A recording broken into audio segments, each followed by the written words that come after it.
السلام علیکم. Mass views کے ساتھ محمد اظہر صدیق حاضر خدمت ہے.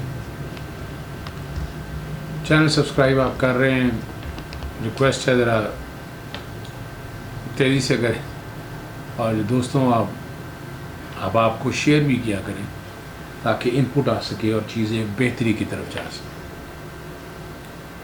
عدالتی معاملات کے حوالے سے ایک باقاعدہ انشاءاللہ ایک نشست ہوا کرنی ہے. میں مینیج نہیں کر پا رہا لیکن بہت جلد ہوگی.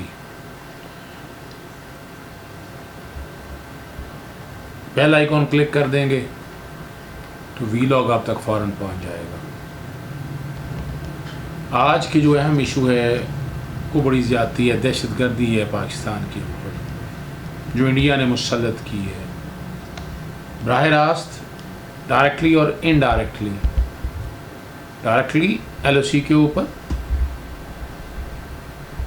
جمعے والے دن انڈیا اور پاکستان کے زیر انتظام کشمیر کے مختلف سیکٹروں پر گولہ باری اور شیلنگ کے واقعات کے بعد پاکستان نے لائن آف کنٹرول پر جنگ بندی کی خلاف ورزی کا انڈیا پر الزام لگایا. الزام کا لگایا، سچ ہے بھائی بات. یہ ہلاکتیں ہوئی ہیں، ہماری طرف بھی ہلاکتیں ہوئی ہیں، جواب میں فائرنگ کی گئی. اور پاکستانی فوج کے شعبہ تعلقات ISPR جمعے کو بیان جاری کیا انہوں نے کہ 7 اور 8 نومبر کی درمیانی شب انڈیا کے زیر انتظام کشمیر کے ضلع کپواڑہ میں وادی نیلم کی دوسری جانب انڈین فوج اور مقامی اکثریت پسندوں کے درمیان جھڑپ ہوئی تھی، جس پر انڈین فوج کے 4 فوجی ہلاک ہو گئے تھے. پاکستان کی فوج کی جانب سے جاری بیان میں الزام عائد کیا گیا ہے کہ انڈین فوج اپنے عوام کے سامنے اس واقعے کی خفت مٹانے کے لیے اور اس واقعے کی وجہ تلاش کرنے کے لیے، لڑائی ان کی اپنی ہے. 13 نومبر کو انہوں نے LOC پر سیز فائر کی خلاف ورزی کرتے ہوئے پاکستان کے زیر انتظام کشمیر کے متعدد علاقوں پر بھاری گولہ باری اور شیلنگ کا سلسلہ شروع کر دیا. اور ISPR کے بیان کے کہنا ہے، ISPR کا اور حقیقت پہ ان علاقوں میں وادی نیلم کے علاقے نکرون، کیل، شاردہ، میں گیا ہوں ان علاقوں میں، سب میں بچوں کے ساتھ پھر کے آیا ہوں. دنیال، شاہکوٹ، ان علاقوں میں نہیں گیا. جوہرہ، نوسری سیکٹر، وادی لیپا کے دانا، منڈیال اور کیانی سیکٹر، وادی جیلم کے چہام اور پانڈو سیکٹر، وادی باغ کے پیر کانتھی، سانکھ، حاجی پیر، بیدوری اور کلیر سیکٹر شامل ہے. اور یہ بڑا سیدھا سا ہے. ISPR نے یہ طرح سے یہ بھی کہا گیا کہ بلا اشتعال فائرنگ اور گولہ باری کا سلسلہ صرف فوجی چوکیوں تک محدود نہیں رہا، بلکہ عالمی قوانین کے تحت انسانی حقوق کی خلاف ورزی کرتے شہری آبادی کو بھی نشانہ بنایا گیا، جس کے نتیجے میں 4 شہری، اب یہ دہشت گردی ہے اور کیا ہے دہشت گردی ہو کیا، 4 اور افراد ہلاک ہوئے ہیں، شہید ہوئے ہیں اور 12 زخمی ہو گئے. اور اس کے جواب میں یقیناً پاکستان کو تو کارروائی کرنی تھی، اور دعویٰ کیا ہے کہ پاکستانی فوج نے بلا اشتعال فائرنگ کا جواب دیتے ہوئے انڈین چوکیوں کا نشانہ بنایا، جس میں انڈیا کو بھاری نقصان اٹھانا پڑا. اور اس جڑ میں پاکستانی فوج کا ایک فوجی اہلکار ہلاک، جبکہ ہلاک کا لفظ میں معذرت سے نکل جاتا ہے، شہادت پائی، جبکہ 5 زخمی ہوئے. اب یہ سارے واقعے کے بعد شاہ محمود قریشی وزیر خارجہ اور میجر جنرل بابر افتخار صاحب جو پاک فوج کے ترجمان ہیں، ایک مشترکہ پریس کانفرنس کی اور انڈیا کی دہشت گردی کے ناقابل تردید ثبوت پیش کر دی.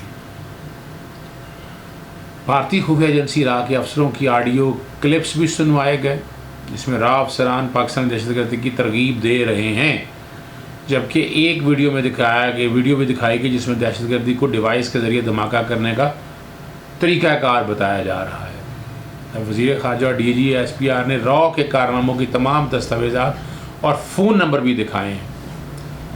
شاہ محمود قریشی صاحب اور میجر جنرل بابر افتخار نے پاکستان کے حالیہ دہشت گرد حملوں میں ملوث را اور پاکستان میں اس کے دہشت گردوں کی تفصیلات بھی بتائیں، جبکہ پاکستان میں دہشت گردی کے لیے بھارتی مالی معاونت کے دستاویزی ثبوت بھی پیش کیے. کوشش کروں گا ایک فاروق سلیم صاحب نے ایک سلائیڈ بنائی ہوئی ہے تھوڑی سی، ان کی اجازت سے وہ سلائیڈ شاید پیچھے میں کوشش کروں گا کہ ساتھ چلے، اور وہ آسان لفظوں میں سمجھانے کے لیے.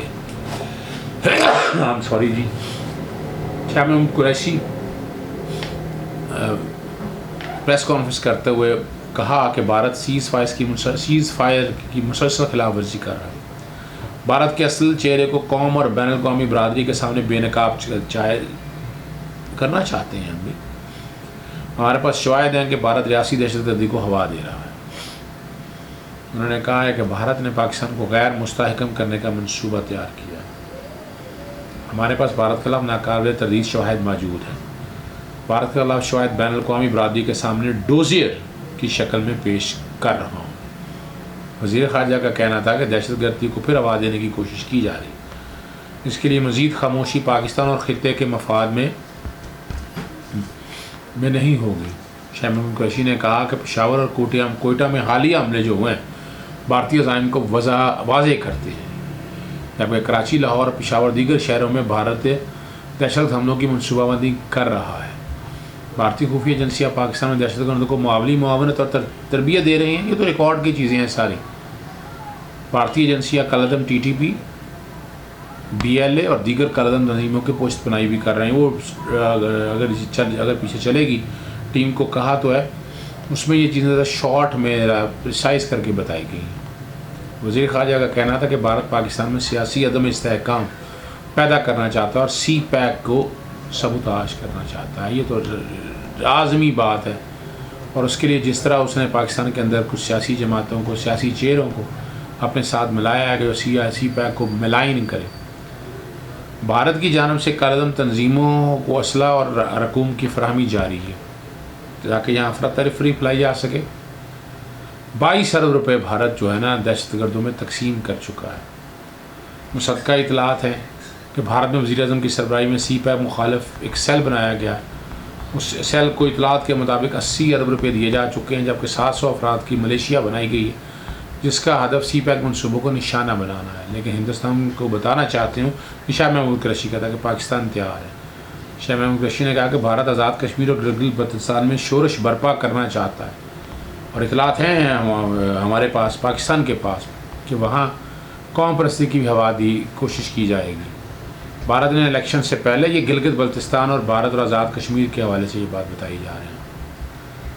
کوشش کیا اور الیکشن کے بعد بھی ویسا ہی ارادہ رکھتے ہیں. اگست 2020 میں بھارت نے TTP اور دیگر کالعدم تنظیم کو اکٹھا کرنے کی کوشش کی، اور اطلاعات یہ بھی بتایا گیا کہ دہشت گرد پاکستان میں اپنی کارروائی میں اضافہ کرنے کی کوششیں کریں گی. DG ISPR major general Babar Iftikhar صاحب نے پریس کانفرنس کرتے ہوئے کہا کہ پاکستان میں حالیہ دہشت گردی اور دہشت تنظیموں کی تمام کارروائیوں کے پیچھے بھارت ہے. افغانستان میں موجود بھارتی کرنل راجیش دہشت گرد تنظیموں کے ساتھ رابطے میں، جبکہ بھارت نے حال ہی میں 23 داعش دہشت گردوں کو پاکستان اور ارد گرد منتقل کیا. یہی سمجھ سکتے ہیں کہ داعش کے ساتھ پیچھے جو ہے نا جو فورسز ہیں، اور ہم یہ بڑا عرصے سے کہتے آ رہے ہیں، اور پاکستان کے اندر سو کالڈ لبرل اور وہ کچھ لوگ ہیں جو PTM کے ساتھ ہیں، وہ ایک ہوا ایسی دینے کی کوشش کرتے ہیں، بتانے کی کوشش کرتے ہیں جیسے پتہ نہیں مسنگ پرسن ہو گیا یا ظلم ہو گیا. لیکن یہ کچھ ریکارڈ کی چیزیں ہیں اور بڑی تکلیفیں ہیں، اور پاکستان کو ان لوگوں سے بچنا ہے. ترجمان پاک فوج ان کا یہ بھی کہنا تھا کہ بھارتی ایجنسی اپنے فرنٹ مین کو تیسرے ملک کے ذریعے فرنٹ کرتا ہے. بھارت سے دہشت گردی کے افغانستان رقوم بھیجی جاتی ہیں. یہ میں بہت پہلے بھی کہہ چکا ہوں، TV پروگراموں میں نے کہا. الطاف حسین گروپ کو بھارتی ایجنسی راؤ کی طرف سے فنڈنگ کی گئی، جس کے CPEC کے خلاف بھارت نے 700 افراد پر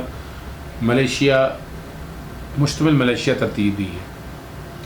میجر جنرل بابر افتخار صاحب نے یہ بھی کہا کہ بھارت کی تنظیم کے ہتھیار IED اور خودکش جیکٹ فراہم کر رہا ہے. راؤ نے TTP کو ہتھیار، خودکش جیکٹ اور IEDs فراہم کیے ہیں، جبکہ الطاف حسین گروپ کو بھی ہتھیار فراہم کیے گئے. DG ISPR نے اور ذرا کلیئرٹی کے ساتھ بتایا کہ بھارت کمپنیوں کی مدد سے بانی MKM کو فنڈنگ کر رہی تھی. ان کے پاس $3.23 ملین کی منتقلی کے $2.3 ملین کی منتقلی کے ثبوت ہے. بھارت نے الطاف گروپ کے 40 دہشت گردوں کو ٹریننگ دی. یہ لوگ تیسرے ملک سے بھارت گئے. ٹریننگ کا دورانیہ 15 دن سے 4 ماہ تک تھا. بھارت بھارتی تربیت مراکز افغانستان میں ہے۔ اجمل پہاڑی نے تسلیم کیا ہے کہ بھارت الطاف حسین گروپ کی تربیت دیتا رہا ہے۔ D G S P R نے یہ بھی بتایا ہے کہ ڈاکٹر اللہ نذر کی بھارتی راہ کے ساتھ روابط میں مصدقہ اطلاعات ہیں۔ ڈاکٹر اللہ نذر نے جعلی افغان پاسپورٹ پر بھارت کا سفر کیا۔ بی ایل اے اور پی ایل ایف گوادر میں پرل کانٹیننٹل ہوٹل پر حملے میں ملوث تھے، جبکہ پشاور اور ایگریکلچر یونیورسٹی اور اے پی ایس میں بھی ملوث تھی۔ ان حملوں کی ویڈیوز افغانستان سے اپلوڈ کی گئی تھیں۔ میجر جنرل بابر افتخار صاحب نے یہ بھی بتایا کہ بھارت آزاد جموں کشمیر اور گلگت بلتستان میں دہشت گرد میں ملوث ہے۔ بھارت نے پاکستان میں اہم شخصیات کو قتل کرنے کی منصوبہ بندی کی ہے۔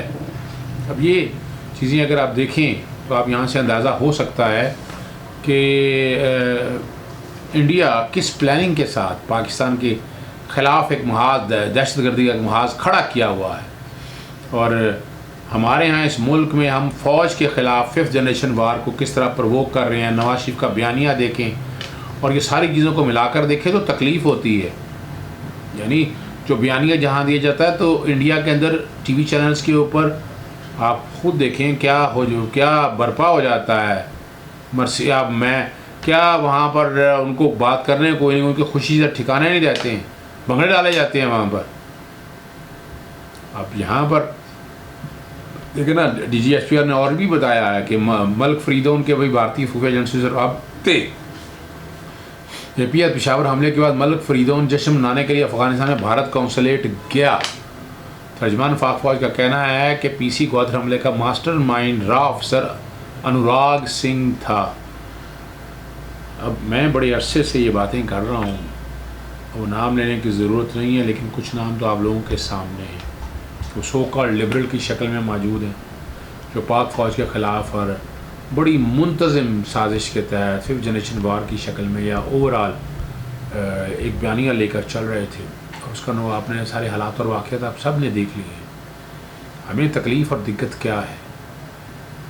تو کہہ رہے ہیں کہ یہ جو ان کا بیانیہ ہے، جب ان کے پاکستانی مسلم لیگ نون کے نواز شریف صاحب کا، ان کی بیٹی کا، یا P D M Pakistan Democratic Movement ہی کہتے ہیں غالباً اس کو، لیکن یہ ڈسٹرکٹیو موومنٹ کی طرف لے کے جا رہی ہیں چیزوں کو، اور آپ پاکستان فوج کو ملائن کرنے میں اور ان کی کاوشوں کو ملائن کرنے میں دوسری طرف یہ حال دیکھیں۔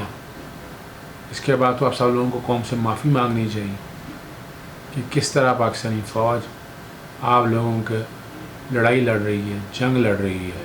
اب یہ ساری تکلیفیں ہیں، یہ ساری دقتیں ہیں، اب آپ سب لوگوں کے سامنے موجود ہے۔ اللہ حامی و ناصر رہے ہمارا۔ پاکستانی فوج اور ان کے سپاہی اور محب وطن پاکستانی پاک فوج کے ساتھ کھڑے ہیں اور اس جنگ میں بھرپور ساتھ دیں گے۔ اجازت دیجیے گا، اللہ حافظ، السلام علیکم۔